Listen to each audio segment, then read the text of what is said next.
सा गुस्सा आ गया। ठीक है फिर उसे ही जाकर दे दो और मुझसे बात मत करो। राघव ने मुस्कुराते हुए कहा, अरे मेरी राधा, मजाक कर रहा हूं, ये सब तुम्हारे लिए ही है। भला हमारी नजरें आपके अलावा किसी और को देख सकती हैं क्या? ये सुनकर राधा भी मुस्कुरा देती है। इस तरह राघव की धीरे धीरे अच्छी कमाई होने लगी। राधा ने पैसों का हिसाब रखना शुरू कर दिया।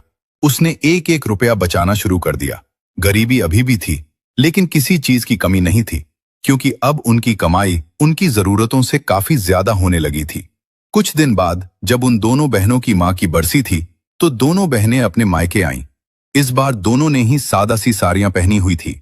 राजेश जी ने पूछा, अरे बेटा कैसी हो तुम दोनों? सुनीता झट से बोली, मैं तो एकदम ठीक हूं पिताजी, भला मुझे क्या होगा? लेकिन राधा का पता नहीं, सारे दिन मजदूरी करके इसका तो बुरा हाल हो जाता होगा। राधा ने मुस्कुराते हुए कहा, नहीं नहीं छोटी बहन, अब ऐसी कोई बात नहीं है। राघव ने नया बिजनेस शुरू किया है और भगवान की दया से सब बहुत अच्छा चल रहा है। जल्द ही हम नया घर भी लेने वाले हैं। ये सुनकर सुनीता की जलन और ज्यादा बढ़ गई। कुछ दिन बाद निखिल की आर्थिक स्थिति और खराब हो गई। घर के गहने, जेवरात सब बिक गए और नौकर हटा दिए गए। सास का गुस्सा अब सुनीता पर निकलने लगा। वो दिन रात सुनीता को ताने मारने लगी।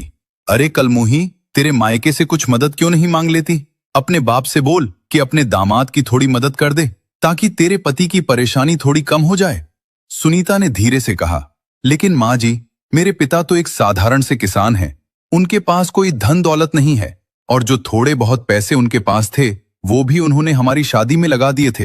वो कहां से हमारी मदद कर पाएंगे? सास बोली, हमने तुझसे निखिल की शादी करके बहुत बड़ी गलती कर दी। अगर किसी अच्छे खानदान में की होती तो आज कम से कम वो निखिल की मदद तो करते। ये सुनकर सुनीता को बहुत बड़ा धचका लगा। उसे महसूस हुआ कि जिस दौलत और शोहरत को देखकर उसे घमंड हो रहा था, वो सब उसे सिर्फ एक कुत्ते की तरह मिल रहा था। इस तरह उन दोनों बहनों की जिंदगी एक नया मोड़ ले रही थी। जहां राधा की जिंदगी खुशहाली की ओर बढ़ रही थी, वहीं दूसरी तरफ गीता की जिंदगी धीरे धीरे तबाही की ओर बढ़ती जा रही थी। एक रात जोर की बारिश हो रही थी। सुनीता रसोई के एक कोने में बैठी थी। रो रोकर उसकी आंखें सूजी हुई थी। पीछे से सास की आवाज उसके कानों में गूंज रही थी, अरे करम जली, तू डूबकर मर क्यों नहीं जाती?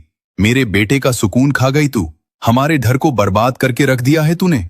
न मायके से पैसा लाई, न किस्मत लाई, कुलक्षणी है तू। निखिल ये सब सुनता था, लेकिन चुप रहता था। उसकी चुप्पी सुनीता के लिए सबसे बड़ा तमाचा थी। उसे ऐसा लगने लगा था जैसे उसका पूरा अस्तित्व ही मिट्टी में मिल गया है। अगली सुबह निखिल की दुकान पूरी तरह बंद हो गई। कर्जदार दरवाजे पर खड़े थे। अब घर बिकने की नौबत आ गई थी। सास ने घूरते हुए कहा, तू अपने मायके चली जा कुलटा, यहां अब तेरा कोई काम नहीं है। हमारे पास तुझे बिठाकर खिलाने के लिए पैसे नहीं है। अब सुनीता का घमंड पूरी तरह टूट चुका था। वो बिना कुछ कहे अपना सूटकेस लेकर रोते हुए मायके की तरफ निकल पड़ी। जब सुनीता अपने मायके पहुंची तो राजेश तिवारी उसे देखकर चौंक गए। बेटा सुनीता, क्या हुआ? तू अकेली क्यों आई है? और तेरी आंखों में आंसू क्यों हैं? क्या हुआ मेरी बच्ची? अपने पिता की आवाज सुनते ही सुनीता फूट फूट कर रोने लगी। बाबूजी, मैं हार गई। उन्होंने मुझे घर से निकाल दिया है। उनके लिए मैं एक नौकरानी से ज्यादा कुछ नहीं थी। मैं बेघर हो गई पिताजी। अब मैं कहीं की नहीं रही। उन्होंने सुनीता का हौसला बढ़ाया और कहा, कोई बात नहीं मेरी बच्ची, तू रो मत। तेरा बाप अभी जिंदा है। चल तू अंदर चल। राजेश जी सुनीता को घर के अंदर ले गए, लेकिन सुनीता लगातार रोए जा रही थी। इसलिए राजेश जी ने अपनी बड़ी बेटी राधा को फोन किया। बेटी राधा, कैसी है तू? मैं ठीक हूं पिताजी, आप कैसे हैं? आप मुझे ठीक नहीं लग रहे हैं, बताइए क्या हुआ? बेटी राधा, वो सुनीता को उसके ससुराल वालों ने घर से निकाल दिया है। उन्होंने उसे पूरी बात बताई। राधा ने कहा, आप चिंता मत कीजिए पिताजी, मैं अभी घर आती हूं। जब राधा अपने मायके पहुंची तो रात हो चुकी थी। वो सीधी सुनीता के कमरे में गई। सुनीता दीवार के सहारे बैठी रो रही थी। राधा ने कहा, ओह, तो अब हमारी ताड़का इतनी कमजोर हो गई है कि हार मानकर रोने लगी। ये सुनकर सुनीता ने राधा की तरफ देखा। उसकी आंखों में लाचारी और पश्चाताप झलक रहा था। अचानक सुनीता उठी और राधा के पैरों में गिर पड़ी। बहन, मुझे माफ कर दे। मैंने तेरे साथ बहुत बुरा बर्ताव किया है और शायद भगवान ने मुझे उसी की सजा दी है। सुनीता का ये रूप देखकर राधा हैरान रह गई।